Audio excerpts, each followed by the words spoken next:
안녕하세요. 저는 최근 남편을 떠나보내고 힘든 시간을 보내고 있는 여자입니다.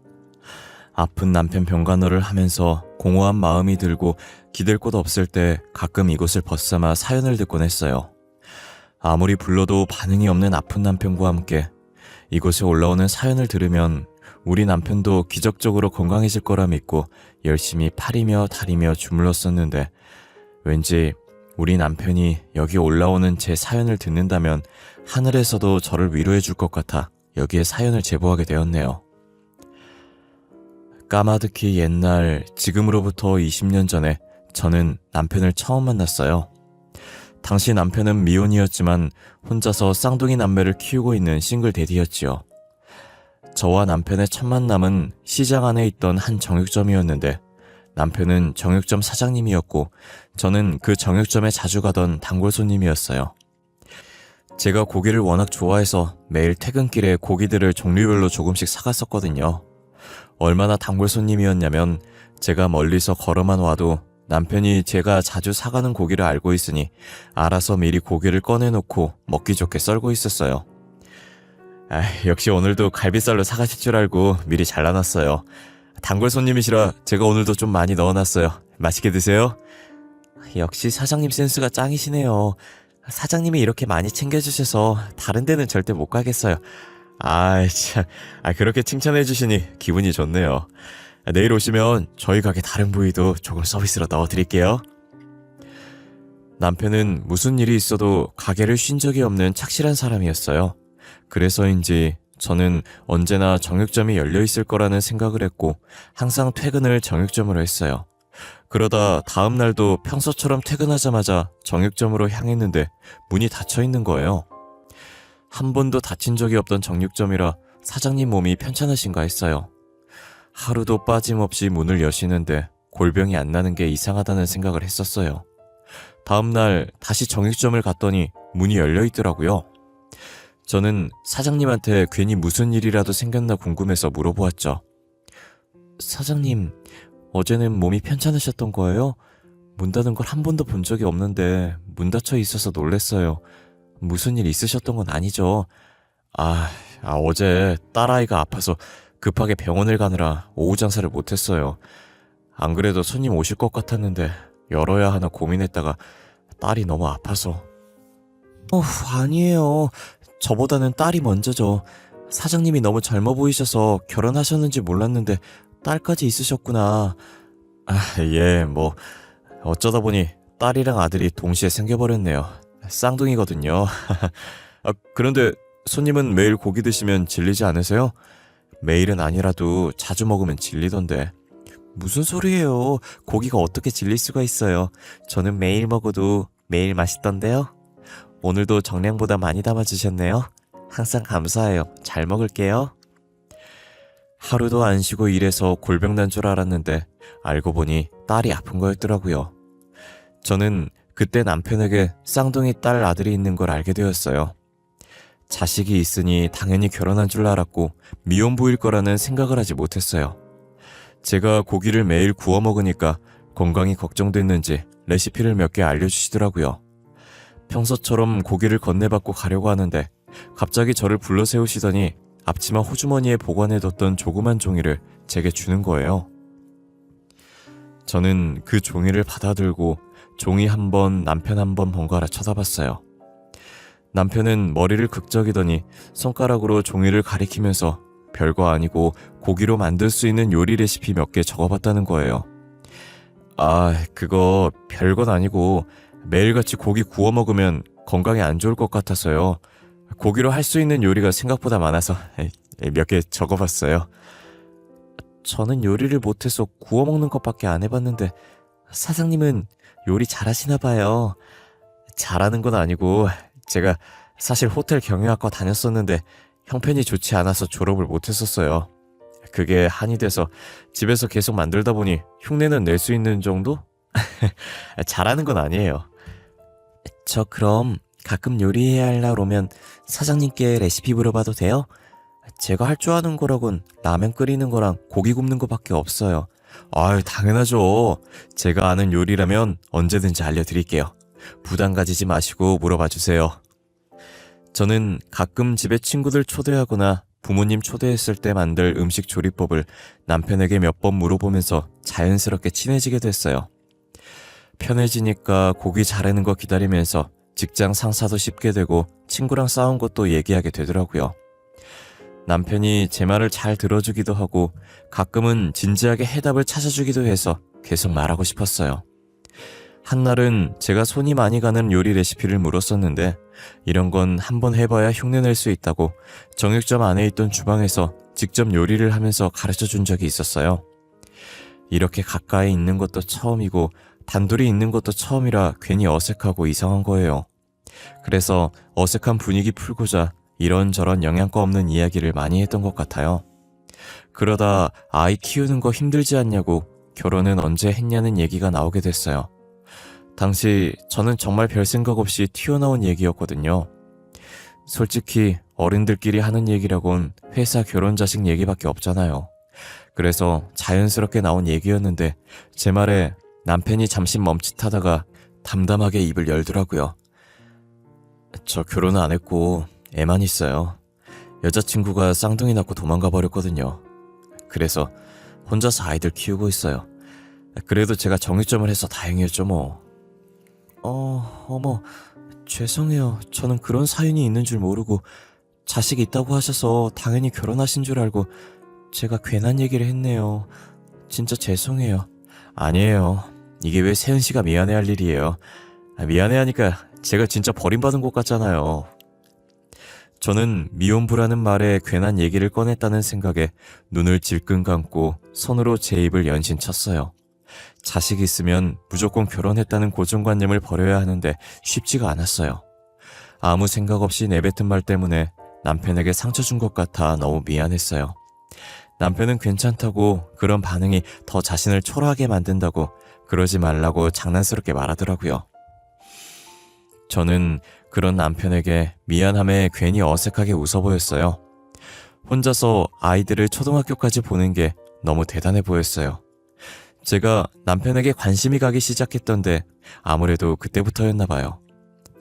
처음엔 연민으로 시작했던 이 감정이 조금씩 관심으로 바뀌고 마지막엔 사랑으로 바뀌었어요.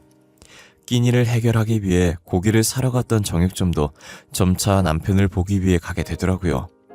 괜히 요리할 일도 없으면서 레시피 물어보고 말이에요. 그러다 평소처럼 정육점에 갔는데 한 여자아이가 쪼르르 달려가서 남편 품에 안겼어요. 뒤이어 남자아이도 헐레벌떡 뛰어오더니 남편 품에 안기더라고요. 말 안 해도 남편의 자식들이라는 걸 알 수 있었어요. 아유, 언제 커서 이렇게 무거워졌대? 이젠 한 손으로 못 들겠는데? 아 참, 너네 콩나물 할머니 알지? 저기 콩나물 파시는 할머니 말이야. 네, 여기서 나가서 왼쪽으로 쭉 올라서 또 왼쪽으로 꺾으면 있는 할머니. 맨날 우리한테 사탕 주시는 할머니잖아. 맞아, 할머니 우리 되게 이뻐하셔. 우리 할머니보다 더 이뻐하셔. 그 할머니가 고기 주문한 게 있거든? 집에 가는 길에 들러서 드리고 가. 옆 가게 오늘 휴무라 할머니 심심하실 거니까 재롱도 부리고, 알겠지? 아이들은 남편의 심부름에도 싫은 기색 없이 서로 가려고 난리였어요. 엄마 없이도 기죽지 않고 씩씩하게 잘 자란 것 같았어요. 곧바로 심부름 하러 가서 인사해볼 틈도 없이 아이들과의 첫 만남이 그렇게 지나갔어요. 저는 아이들을 보고 나니 이 아이들의 엄마가 되어주고 싶다는 생각이 들었어요. 그래서 며칠 뒤 남편에게 고백을 하게 됐고 남편이 처음엔 정중하게 제 고백을 거절하더라고요. 사장님, 저 돌려서 얘기 잘 못해요. 그러니까 단도직입적으로 말할게요. 저랑 만나보실래요? 가벼운 연애 말고 결혼을 전제로 진지하게요. 예? 죄송해요, 세은씨. 못 들은 걸로 할게요. 세은씨가 싫어서 거절하는 거 아니에요. 저는 미혼이긴 하지만 보다시피 아들, 딸들이 있잖아요. 저 만나면 세은씨만 힘들 거예요. 제가 사장님 자식 있는 거 모르고 고백한 거 아니잖아요. 저도 고민 많이 해봤어요. 저 진짜 사장님이랑 진지하게 만나보고 싶어요. 애들한테 엄마가 되어주고 싶어요. 세은씨, 충분히 괜찮은 사람이에요. 저보다 훨씬 좋은 남자 만날 수 있는 분이라고요. 그런데 왜 고작 시장에서 정육점이나 하고 애까지 있는 저랑 만나려고 하시는 거예요. 사장님은 성실하시고 마음이 따뜻한 사람이에요. 사장님보다 조건 좋은 사람 만날 수 있겠죠. 하지만 사장님 같은 인성을 가진 사람은 어디에도 만날 수 없어요. 남편은 몇 번이나 제 고백을 거절하더라고요. 저는 10번 찍어 안 넘어가는 나무 없다고 굴하지 않고 고백을 했어요. 제가 4번째 고백했을 때 어쩔 수 없다는 듯 웃으면서 제 고백을 받아주더라고요. 저희는 2년 정도 연애를 하고 결혼까지 하게 되었어요. 결혼 후 남편은 정육점을 정리하고 국밥집을 차렸습니다. 저는 퇴사를 하고 전업주부가 되어 남편 뒷바라지도 하고 쌍둥이들을 키워나갔어요. 정육점을 리모델링해서 가게를 차린 거라 위치는 그대로였어요. 워낙 남편이 주변 상인들에게 잘했던지라 상인들은 꼭 저희 가게에 와서 밥을 먹었어요. 거기다 가끔 고기를 찾는 분들이 있어서 조그맣게 정육점 코너도 만들어놨고요. 그렇게 국밥집 겸 정육점은 자리를 잡아갔고 나중엔 근처에 더 큰 가게로 확장 이전할 수 있었어요. 가게가 잘 되어서 걱정 없이 살 것 같았던 저는 생각과 다르게 걱정이 점점 더 늘어났어요. 제 걱정의 주범은 바로 쌍둥이들이었어요. 저는 아이들과 친해지려고 노력을 많이 했는데 아이들은 좀처럼 제게 마음을 열지 않더라고요. 남편이 있을 때만 친한 척하고 남편이 없으면 나를 투명인간 취급을 했어요. 아빠 일하고 올 동안 엄마 말씀 잘 듣고 있어. 엄마 말 잘 듣고 있으면 올 때 치킨 사올게. 알았지? 아빠 없는 동안 엄마 힘들게 하면 아빠가 너네 혼낼 거야. 응, 우리 엄마 말 잘 들어. 그치 엄마? 우리 엄마 말 잘 듣잖아. 맞지. 우리 아들딸이 아빠보다 엄마 말 잘 듣지. 여보, 올 때 치킨 사와? 저번에도 사온다고 했다가 안 사와서 애들 얼마나 서운해했는데. 에휴, 알겠네요. 오늘은 꼭 사올게. 아, 맞다. 오늘 저녁에 단체 손님이 있어서 조금 늦을 수도 있어. 애들 배고플 거니까 밥 간단하게 먹이고 기다리고 있어. 나 갔다 올게. 얘들아, 오늘 아빠 조금 늦으신다고 하니까 저녁 일찍 먹자. 알겠지? 그리고 놀았으면 치우라니까. 장난감 다 어질러져 있잖아. 실수로 밟고 넘어지면 어쩌려고 그래. 야, 무슨 소리 안 들리냐? 11월에도 모기가 있나? 왜 이리 앵앵거리지? 아, 몰라. 알게 뭐야. 문구점에 게임기 새로 들어왔다던데. 그거 하러 가자. 아니면 근처에 생긴 PC방이나 갈까? 라면 먹으면서 게임하자. 아이들은 저를 엄마로 받아들이지 않았고 제가 무슨 말을 하든 없는 사람 취급했어요. 남편이 집을 나가면 아이들도 뒤따라서 밖으로 나돌았어요. 그리고 남편이 올 쯤에야 아이들이 집으로 돌아왔어요. 제가 아무리 노력해도 아이들은 저와 친해지고 싶은 마음이 없었어요. 언젠가는 제게 마음을 열지 않을까 하는 생각으로 아이들을 기다려왔어요. 아직은 어려서 그렇겠지, 사춘기라서 그렇겠지 하면서 자기 위안을 해왔어요. 그렇게 성인이 되도록 아이들은 저를 엄마로 인정하지 않았습니다. 게다가 평소처럼 웃으면서 집을 나선 남편은 온몸이 피투성이가 된 상태로 저희 품에 돌아왔어요. 간만에 일 마치고 친구 만나는 날이라며 엄청 들뜬 모습으로 나간 날이었거든요. 국밥집을 정리하고 친구 만나러 가는 길이었는데 신호를 건너다가 사고를 당한 거예요. 원래 그 시간에 차가 잘 다니지 않는 거리라 남편이 파란불 되자마자 좌우를 안 살피고 걷는 것 같아요. 그런데 졸음운전으로 신호도 못 보고 남편도 못 본 트럭기사가 사고를 낸 거예요. 남편은 파란불에 건넜으니 아무 잘못이 없었고 온전히 트럭기사의 잘못이었어요. 저희 남편은 누워서 정신을 못 차리고 있는데 트럭기사는 겨우 팔만 살짝 다친 상태로 합의 부탁한다고 저를 찾아왔지만 저는 합의해줄 마음 없다고 돌려보냈어요. 제가 응급실에 왔을 때 남편은 수술대에 누워있었고 그마저도 뇌가 많이 부어서 수술을 할 수 없는 상태라고 도중에 나와야 했어요. 무교였던 저는 신이 있다면 제발 남편 좀 살려달라고 그날 얼마나 기도를 했는지 몰라요. 국밥집은 남편의 사고로 당분간 운영할 수 없게 되어 잠시 문을 닫아야 했어요. 저는 중환자실에 가서 아직도 수술을 못하고 있는 남편 면회를 하고 복도에 있던 의자에 앉아 남편이 안 움직여도 숨만 붙어 있어도 좋다고 수술이라도 할 수 있게 해달라고 빌고 있었어요. 그렇게 눈을 감은 채로 한참을 빌고 있는데 갑자기 어두워지는 느낌이 들더라고요. 눈을 떠서 올려다보니 아들이 서서 저를 내려다보고 있는 거예요. 남편이 걱정돼서 온 줄 알았더니 그게 아니었더라고요. 아빠 수술도 못하고 있다면서요. 이 정도면 가망 없는 거 아니에요? 뇌 부어서 수술도 못하는데 어떻게 살아요?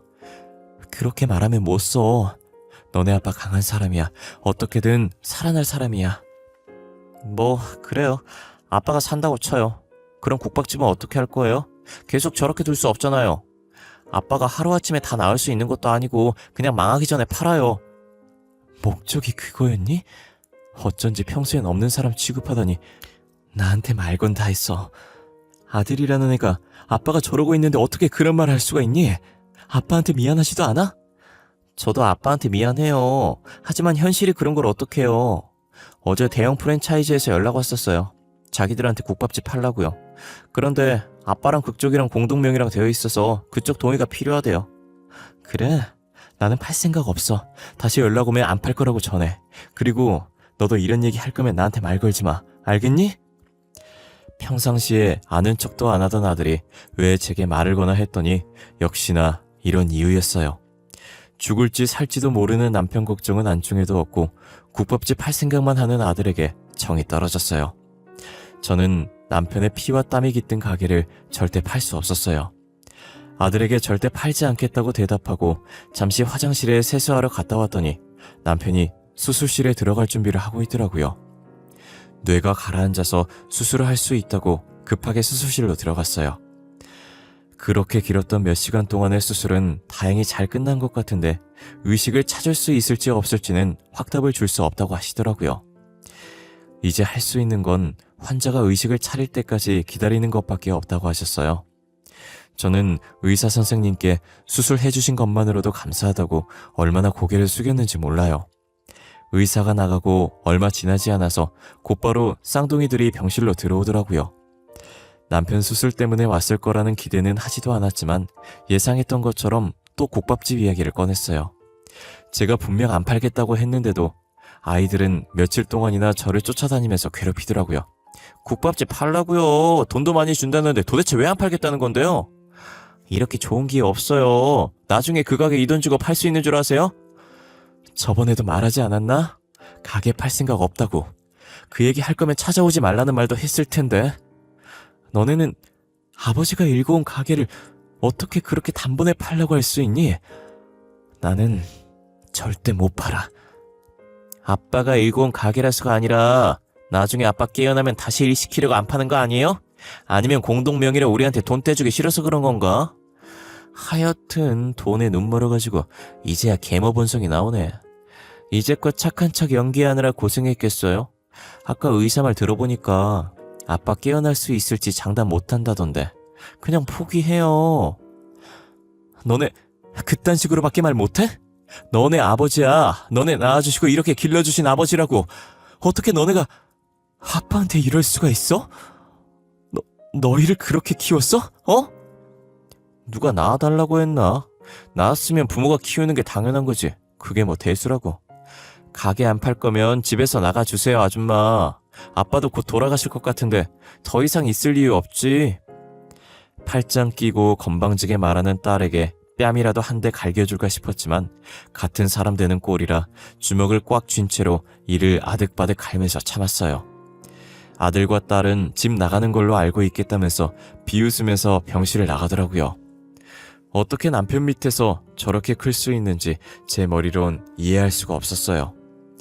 저는 집에 들어가지 않았고 병원에서 남편 침대 밑에 있는 보조 침대를 꺼내서 자거나 병원 근처에 있는 모텔에서 자기 일쑤였어요.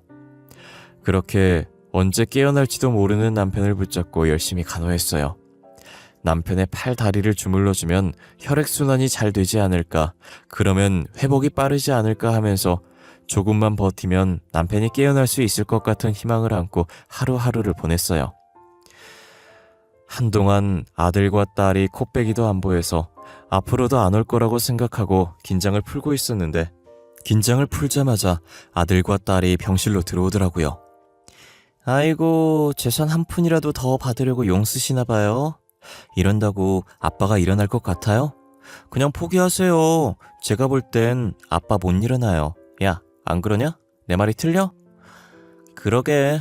왜 사서 고생하고 그러실까? 그냥 가게 팔고 편하게 살면 되는 거 아닌가? 솔직히 저희 때문에 힘들어 하셨을 거 아니에요. 안 그래요?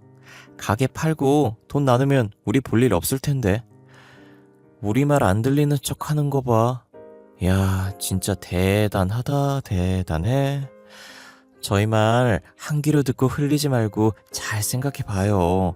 어떤 게 더 나을지. 제가 대꾸도 하지 않자 자기들끼리 깔깔거리다가 잘 생각해 보라면서 나가더라고요. 저는 어떻게든 남편이 의식을 찾게 만들어서 저들의 코를 납작하게 해주고 싶었어요. 하지만 제 바람대로 되지 않았고 남편의 상태는 갈수록 나빠졌어요. 병원에서도 남편의 경과가 좋지 않다고 마음의 준비를 하라고 하시더라고요. 이제 남편과 함께 할 수 있는 시간이 얼마 남지 않았어요. 그래도 저는 끝날 때까지 끝난 게 아니라고 마지막까지 희망의 끈을 놓지 않고 있었어요. 제가 물수건으로 남편 손을 닦고 있을 때 딸이 쿵쿵거리는 발걸음으로 다가오더라고요. 그러더니 제가 들고 있던 물수건을 뺏어들고 내 머리에 던지는 거예요. 우리 아빠 사망보험금 수혜자가 왜 당신으로 되어 있어? 왜 당신 앞으로 되어 있냐고! 당장 우리가 받는 걸로 돌려놔. 안 그러면 내가 무슨 짓 할지 모르니까 알겠어? 그걸 내가 어떻게 바꿔놓니? 본인 아니면 못 바꿔. 그리고 나도 내 앞으로 되어 있는지 몰랐어. 이제 됐니? 그만 가봐. 병실에서 소란 피우는 거 아니야. 사람들 다 보잖아. 보든 말든 그게 무슨 상관이야. 보험금 우리 거니까 너 당장 수혜자 우리 둘한테로 바꿔놔. 오늘 안에 안 바꿔놓으면 네 머리털 내가 다 뜯어버릴 거니까. 딸이 한바탕 난리를 치고 나갔고 저는 두통이 오려는지 지끈거려서 손으로 머리를 움켜쥐고 있었어요. 물이라도 마시려고 일어났다가 그만 쓰러져서 의식을 잃었어요. 깨어나 보니 밝았던 창 밖에 어두워져 있었고 제가 링게를 맞으면서 침대 위에 누워 있었더라고요. 병간호하면서 잠을 제대로 못 자서 과로에다 스트레스로 쓰러진 거예요. 의사는 제 상태를 말하면서 머뭇거리더니 남편이 제가 쓰러진 사이 사망했다고 하더라고요. 저는 그 말을 듣자마자 꽂고 있던 링게를 빼고 남편 장례식장으로 향했어요. 장례식장에 도착하니 쌍둥이들은 남편 영정사진 앞에서 대성통곡을 하면서 연기를 하고 있더라고요. 그러더니 저를 발견하고는 방석을 집어던지면서 소리 지르는 거예요. 우리 아빠 죽인 살인자! 당신이 우리 아빠 죽였어. 여기가 어디라고 와? 당장 나가. 안 나가? 염치가 있으면 여기 오면 안 되는 거 아니야? 우리 아빠 돈 노리고 결혼 안 가면서 여기가 어디라고 온 거야? 우리 아빠 살려내. 불쌍한 우리 아빠 살려내라고. 아들과 딸의 울부짖음에 안에 있던 조문객은 저를 보며 수근거렸어요. 저는 그러거나 말거나 신경 쓰지 않았고 제 앞에 떨어진 방석을 들고 가 원래 위치에 뒀어요. 그리고 상복을 갈아입은 뒤 조문객을 받았고 남편의 장례식을 끝까지 지켰어요. 저는 남편의 장례식을 정리하고 남편의 사망보험금을 수령받았는데 이런 일이 있을 거라는 걸 알았던 사람 마냥 보험을 많이 들어놓은 거예요. 자그마치 10억가량의 사망보험금을 갖게 되었습니다. 저는 이 돈을 쓸 수 없었고 무슨 일이 있어도 건드리지 않으려고 다른 통장에 넣어뒀어요. 딸은 돈 냄새를 맡고 병원에서 남편 짐 정리하고 있는 저를 찾아왔더라고요. 장례식장에서 눈물 연기하던 딸은 온데간데 없었고 팔짱을 끼고 저를 쳐다보더라고요. 돈 받았죠? 왜? 아빠 사망보험금 말이에요. 얼마 받았어요? 억 정도는 받았으려나? 제가 사망보험금 다 달라고는 안 할게요. 대신 남자친구랑 같이 살게 전세금만 보태주세요. 너는 나한테 돈을 맡겨놨니? 그리고 그게 네 돈이야? 나 너한테 줄 돈 없어. 그게 아줌마 돈도 아니지 않나? 우리 아빠 돈이 내 돈이지. 안 그래요? 그리고 나한테 줄 돈이 왜 없어요? 사망보험금 받았을 텐데 내가 수령일자 확인도 안 했을까봐요? 몇 번 말해도 내 대답은 똑같아. 너한테 줄 돈 없어. 그러니까 앞으로 나 찾아오지 마. 어차피 엄마라고 인정해준 적도 없으니 지금처럼 남남으로 지내면 되겠네. 안 그래?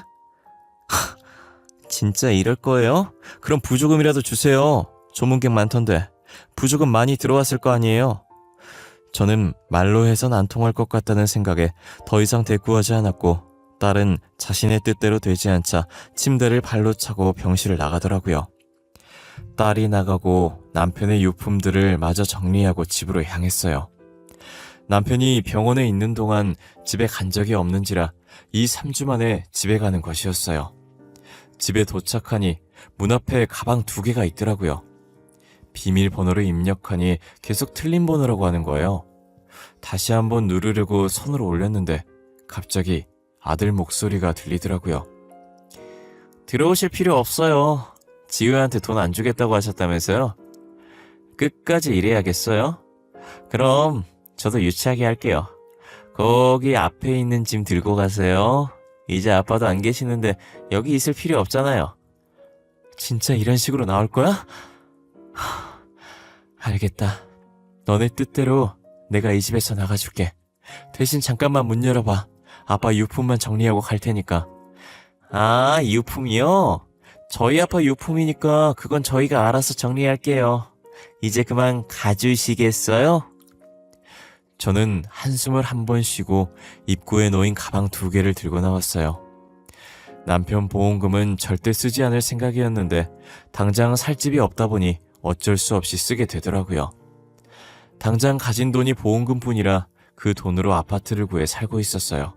그리고 마음을 추스린 뒤 국밥집 문도 다시 열었어요. 국밥집 문을 열었다는 소식을 들었는지 대형 프랜차이즈에서 계속 국밥집 팔라는 연락을 하더라고요. 제가 안 팔겠다는 말만 하니 직원이 얼굴 보고 대화하면 달라질 거라고 생각했는지 직접 가게에 찾아왔어요. 국밥집 지금 되게 잘 되고 있고 위치도 좋아서 제가 비싼 가격에 매입하고 싶은데 저희한테 파는 게 어떻겠어요? 이 가격 주고 사려는 사람 잘 없어요. 죄송해요. 저는 이 국밥집 팔 생각이 전혀 없어요. 몇 번이고 안 팔겠다고 했는데 이렇게 가게까지 찾아오는 건 아니라고 생각해요. 먼 걸음 하셨는데 죄송하네요. 아니에요. 제가 더 죄송하죠. 정말 탐나는 위치의 가게라 저희 욕심만 생각했네요. 제 행동과 말이 무례했다면 정말 죄송합니다. 정중하게 직원을 돌려보냈고 저는 남편 뒤를 이어 가게를 열심히 운영했어요. 절대 이 가게를 남에게 넘겨줄 수 없다는 생각으로 이 악물고 남편 목까지 악착같이 일했어요. 남편의 부재로 줄어들었던 손님들이 다시 예전처럼 많이 찾아주셨고 저는 그렇게 번 돈으로 최대한 적게 쓰고 많이 모아 작지만 근처에 건물도 하나 샀어요. 국밥집이 다시 잘 되고 있다는 소식이 쌍둥이들 귀에도 들어갔나 봐요. 마감 준비를 하고 있는데 쌍둥이들이 들어와서 저를 찾더라고요. 가게 잘 되고 있다면서요? 역시 안 팔길 잘했어요. 그쵸? 다 제가 한 발 물러난 덕분에 이렇게 다시 잘 될 수 있었던 거예요. 어머니도 알고 계시죠? 뭐라고? 어머니? 너 지금 나한테 어머니라고 했니? 왜? 이제 돈 좀 버니까 날 어머니로 인정해주는 거야? 정말 눈물 나게 고맙네. 무슨 소리예요? 저희가 속물인 줄 아세요? 저희가 표현이 서툴러서 그렇지 항상 어머니라고 생각했어요. 어머니도 저희를 늘 친자식이라고 생각했잖아요. 표현 방식만 달랐던 것 뿐이에요. 지우 말이 맞아요. 그래서 요즘 매출 어때요? 예전보다 더 잘 된다고 들었는데 우리 이사 시켜줄 정도는 되겠죠? 아니, 요즘 집에 하도 물이 새는 것 같아서 이사를 하려고 하는데 니네가 그럼 그렇지. 무슨 꿍꿍이로 나한테 어머니라고 하나 했다. 안 그래도 너네한테 줄 게 있었어. 기다려봐라. 찾았네 요놈들. 소금 맛 좀 봐라. 저것들이 무슨 생각으로 제게 어머니라고 하나 했더니 역시나 저한테 돈을 뜯으려고 그런 것이었어요. 저는 줄 것 있다면서 주방으로 향했고 쌍둥이들은 돈인 줄 알고 눈을 반짝이더라고요. 주방으로 들어가자마자 소금을 찾아내 바가지 한가득 담았고 쌍둥이들 면전에 뿌리기 시작했어요. 굵은 소금이라 맞으면 아픈지 소리를 지르면서 뒷걸음질 치더라고요. 그러다 서로 다리가 엉켜서 넘어지는데 그 꼴이 혼자 보기엔 아까웠어요. 저는 넘어져서 널브러져 있는 쌍둥이들한테 남은 소금을 부었고 가게 문을 닫아버렸어요. 주변에 지나가는 사람들이 쌍둥이들을 구경하고 있었고 쪽팔린지 도망가더라고요. 계속 쌍둥이들이 찾아올 것 같아서 직원을 고용해 저는 따로 출근을 하지 않았고 검사 차원에서 가끔 방문하는 게 다였어요. 그리고 전화번호도 바꿔버렸고요. 저는 지금도 그들과 완전히 연을 끊은 상태로 살고 있어요. 저를 진작에 엄마라고 인정하고 잘 지냈다면 이런 상황이 오지 않았을 텐데 무엇이 쌍둥이들을 저렇게 만든 건지 모르겠어요. 이 사연을 쓰다 보니 오늘따라 남편이 더 보고 싶네요. 벌써 남편이 제 곁을 떠난 지 1년이 지났어요. 저를 두고 먼저 떠난 남편이 너무 밉지만 언젠가 다시 만날 날만 기다리며 여전히 그리워하고 있어요. 나중에 남편을 만나게 되면 남편이 잘 살았다고 그동안 수고했다고 해줬으면 좋겠어요.